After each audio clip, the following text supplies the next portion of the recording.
लड़किया सोहाग रात के सेज पे बैठल भी है ना दुकेले सोहाग रात के सेज पे बैठल भी, जैसे ब्यास जी के बात है। ब्यास जी गनी सोहाग रात मनावे, मौगी का घूंघट हटावता नहीं तो मौगी तो हटा देती है, मौगी हटा देती है, छोड़ देती है। जब हटा देले तो कहती है मौगी से, ब्यास जी कहता नहीं कि काहे हो, काहे हटा देता रो, काहे छुए नहीं खुदे। कहती है मौगी ए राजा जी, ए राजा जी, ए राजा जी माइक दाऊं का के चिन्हा चाहिए, आय बा चिन्हा चाहिए, हमरा तो बुझाला लमका की गोलका, हमरा तो बुझाला कहतिया सिंहा चाहिए, माने मंटिका चाहिए कि झुमका चाहिए। हम तो कम जिनका खातिर इनका खातिर दू गो गोल गोल कौन फूल बा, एगो रोल गोल के लाम टीका बा, कही जना ले लेस आ ओकरा के जल्दी जल्दी यूज करस ना तो तुरंत झड़ी जाई। अभी तक जब चिन्हा के बात ब्यास जी सुने तो खुश हो गए नहीं, बगली में से 2000 को नोट निकाल के मौगी के फाड़ में डाल दे। मौगी खड़ा हो गई आ लगल नोटिया के पूछे, कहती है ए राजा जी, ए राजा जी, ए राजा जी, रौरा एक बार मुंह देखनी तो 2000 के नोट दे दिहनी, रौरा एक बार मुंह देखनी तो 2000 के नोट दे दिहनी, आ नहीं हराम नतिया कोनो 20 रुपया से रेट ना बढ़ावत तो बाकी लागल की डायरिया भुला गए। डायरिया पे लिखले रहो। लड़किया के उम्र बहुत कमजोर बा, नाजुक बा, नाजुक 15 साल के लड़किया बढ़ल बिया, पूरा कांच कली बिया, कांच कली बिया। लड़किया अपने राजा जी के मना करतिया। आ लड़कवा के उम्र 38 साल बा। हाँ 38 साल बा, बुढ़ाट खड़हाट 38 साल 38 साल 38 साल 10 साल और जी जाए तो 48 साल हो जाए। 48 साल हो जाते। लड़किया अपना राजा जी के मना करती है बहुत प्यार से, बड़ा भाव में कहती है ये राजा जी रौरा बाहर जाके सूती, काहे कि अभी उम्र हमार सेज लायक नहीं। हम कही कि जोरे सुते तो 2-4 गो बाल बच्चा हो। लड़किया का कहती है, कौना भाव में कहती है मास्टर जी, ए राजा बहरा जाके सूती मड़इए में,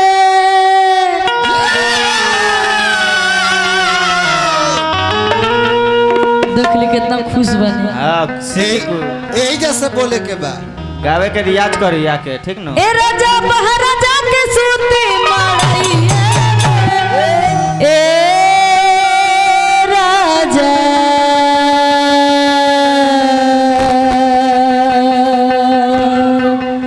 राजा जी नु हो,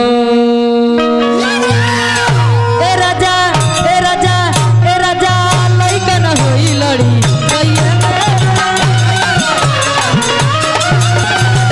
लइकन होई लड़ी कहिए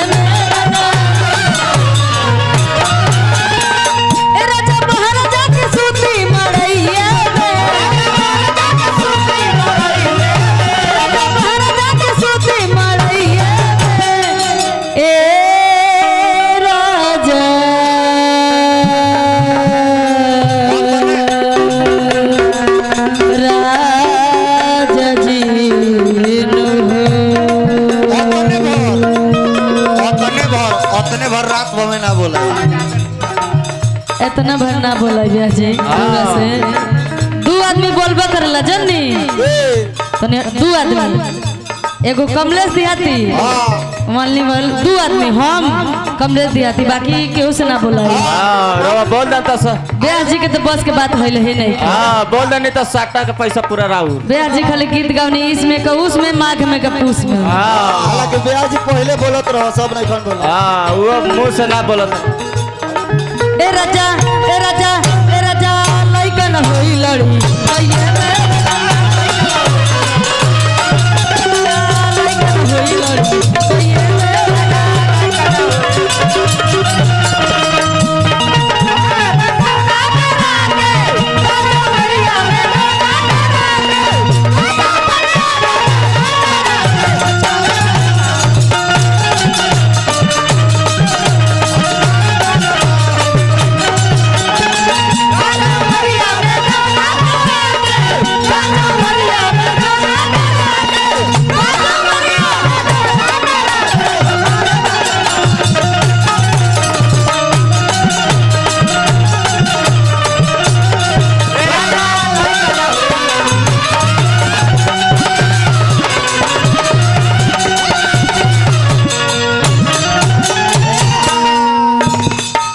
के नाच के शिकायत करता नहीं। हाँ चलिए के बताओ। जब अबे ना करी तो शिकायत न करब। गायत्री बाबा कहो गनी कि नाचे गावे तूरे तान, नाचे गावे तूरे तान, ओकरे दुनिया राखे मान। मान ली चाचा रवा हीरो बन गइल बानी, शूटिंग करे चल गइल बानी, अरे नाचे के लूरा नहीं खे कोनो वैल्यू बा रहू। नाचे के सिनाई त का करब, खाली डिक्की हिलाए कि बर्नट हिलाए। हाँ तो एक खलाई का रोल दिया। जितना शिकायत करे में टाइम वेस्ट करता नहीं उतना गौती तो इतना पब्लिक ना भागो। ओने लइका गरियावत रहल ना, गरिया तो लोग चल गए। कि सारा टाइम खींचता का भाव लगता और का कहती है लइकिया अब ही उमरिया ओ मोर बारी तू तो जानी दिन रात धोके सवारी।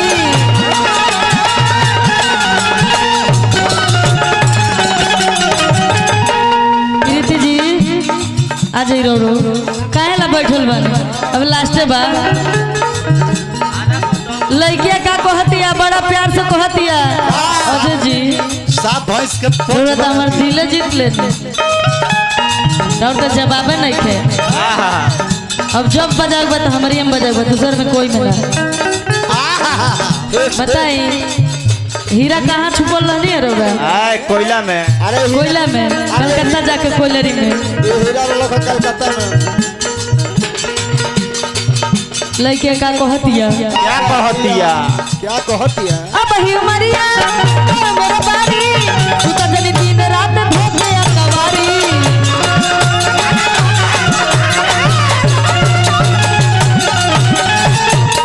न तो फिर का होई,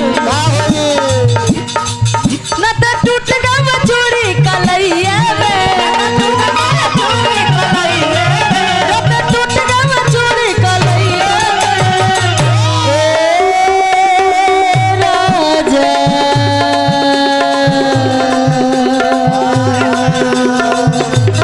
राजा जी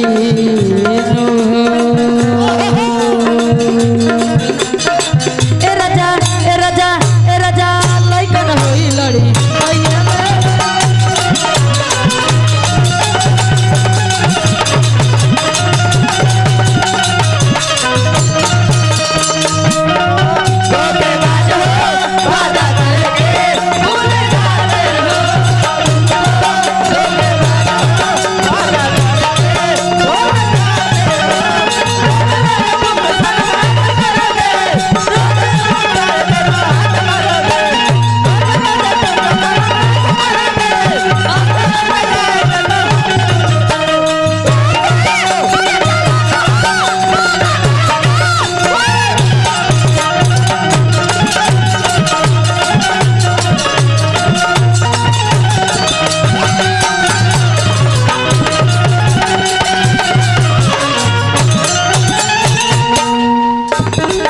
और ये लड़किया का कहतिया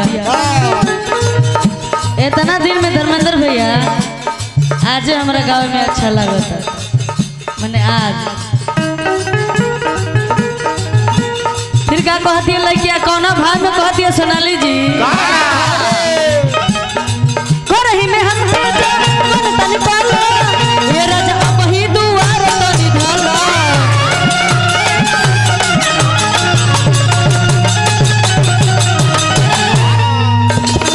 लड़की बहुत कम उम्र के बिया कहत बिया आ कैसे कहत बिया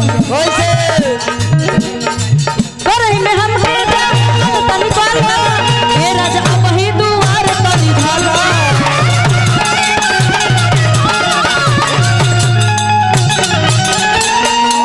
और का कहत बिया न त कलम करी जाके कोइलरिया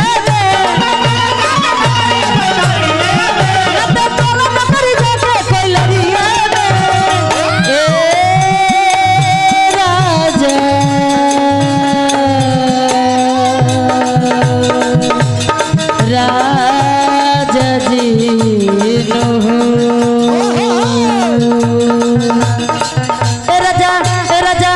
राजा लइकन होई लड़ी कहियो